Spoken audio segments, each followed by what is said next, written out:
ವಿಧಾನಸಭಾ ಚುನಾವಣೆಯಲ್ಲಿ ಎಲ್ಡಿಎಫ್ ಪರಾಜಯಗೊಂಡ ಕಾರಣ ಈಗ 80 ವರ್ಷ ವಯಸ್ಸಿನ ಪಿಣರಾಯಿ ವಿಜಯನ್ ಮುಖ್ಯಮಂತ್ರಿ ಸ್ಥಾನಕ್ಕೆ ರಾಜೀನಾಮೆಯನ್ನ ನೀಡಿದ್ದಾರೆ.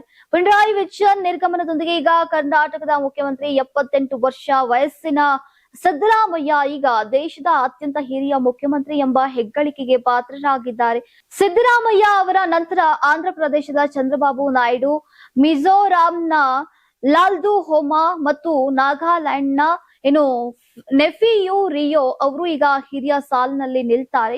ಅರುಣಾಚಲ ಪ್ರದೇಶದ ಪೇಮಾ ಖಂಡು ದೇಶದ ಅತ್ಯಂತ ಕಿರಿಯ ಮುಖ್ಯಮಂತ್ರಿ ಆಗಿದ್ದಾರೆ. ಅವರಿಗೆ ಸದ್ಯ 46 ವಯಸ್ಸು. ನೀವು ಸಣ್ಣ ಆಗ್ಬೇಕಲ್ವಾ? ಅದು ಒಂದು ಉತ್ತಮ ಆಹಾರದಿಂದ ಸಣ್ಣ ಆಗ್ಬೇಕಲ್ವಾ? ಪ್ರತಿದಿನ ನಮ್ಮ ಜೀನಿ ಸ್ಲಿಮ್ ನ ಯೂಸ್ ಮಾಡಿ ಯಾವುದೇ ಸೈಡ್ ಎಫೆಕ್ಟ್ ಇಲ್ದಂಗೆ ನೀವು ಸಣ್ಣ ಆಗ್ತೀರಾ.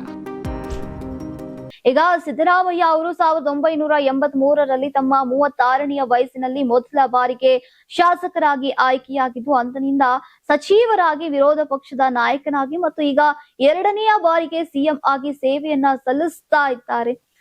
ಕರ್ನಾಟಕದ ಮಟ್ಟಿಗೆ ಹೇಳೋದಾದ್ರೆ ಅತಿ ಹಿರಿಯ ವಯಸ್ಸಿನಲ್ಲಿ ಸಿಎಂ ಹುದ್ದೆ ಅಲಂಕರಿಸಿದಂತಹ ದಾಖಲೆ ಕೂಡ ಈಗ ಸಿದ್ದರಾಮಯ್ಯ ಅವರ ಪಾಲಾಗಿದೆ.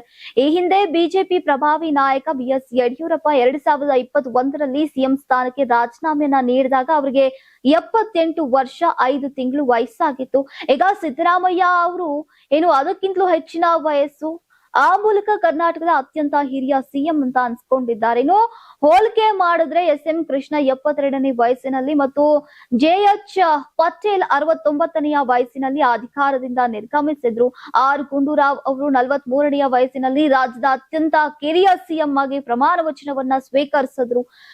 ಸಿದ್ದರಾಮಯ್ಯ ಅವರು ಕೇವಲ ವಯಸ್ಸಿನಲ್ಲಿ ಮಾತ್ರವಲ್ಲದೆ ಅಧಿಕಾರಾವಧಿಯಲ್ಲೂ ಕೂಡ ದಾಖಲೆಯನ್ನ ಬರೆದಿದ್ದಾರೆ. ಡಿ ದೇವರಾಜ್ ಅರಸು ಅವರು ಒಟ್ಟು 7 ವರ್ಷ 239 ದಿನಗಳ ಕಾಲ ಸಿಎಂ ಆಗಿ ಸೇವೆಯನ್ನ ಸಲ್ಲಿಸಿದ್ರು.